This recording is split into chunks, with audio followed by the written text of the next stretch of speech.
Bus റൂട്ടിൽ നിന്നും ഒരു കഷ്ടി 100 മീറ്റർ. ഇതും ടാറിട്ട് റോഡാണ്. ഒരു 64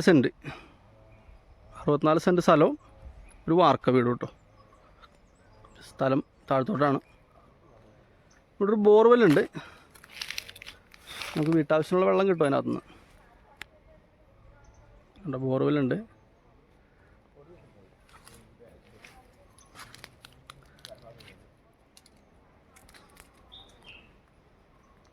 ഇവിടെ നിന്ന് കഷ്ടി ഒരു 100 മീറ്റർ ഉള്ളൂ ടാറിട്ട് റോഡ് നമ്മുടെ ബസ് റൂട്ടിലോട്ട്. താമസയോഗ്യമായ വാർക്ക വീട്. ഇവിടെ ആൾ താമസം ഉള്ളതാണ്.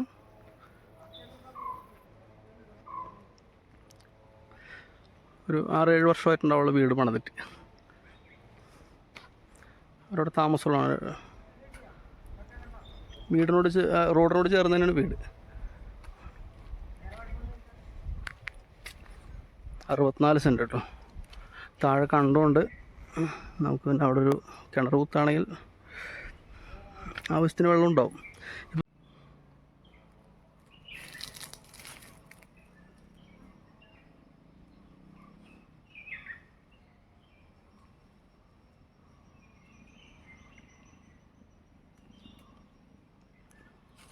അടയ്ക്കാമരമൊക്കെ ഉണ്ട്.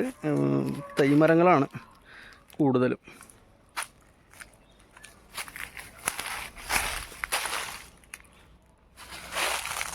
കുറച്ച് ചെരിവുള്ള പ്രദേശം, എന്നാലും നമുക്ക് കൃഷിയൊക്കെ ചെയ്യാം. ഏലം വയ്ക്കാം. അതിരിവിടം വരെ കേട്ടോ. അങ്ങനെ ഈ കാണുന്ന ഏരിയ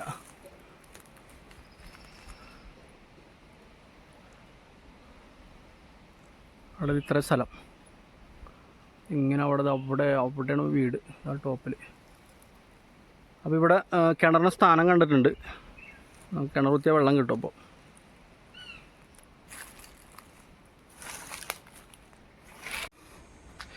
ടൈലൊക്കെ ഒട്ടിച്ച വീടാണ് കേട്ടോ.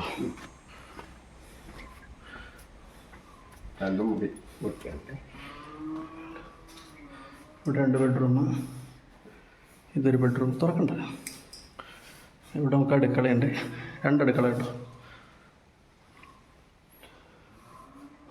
ബാത്റൂം അപ്പർ സൈഡിലല്ലേ? ആ.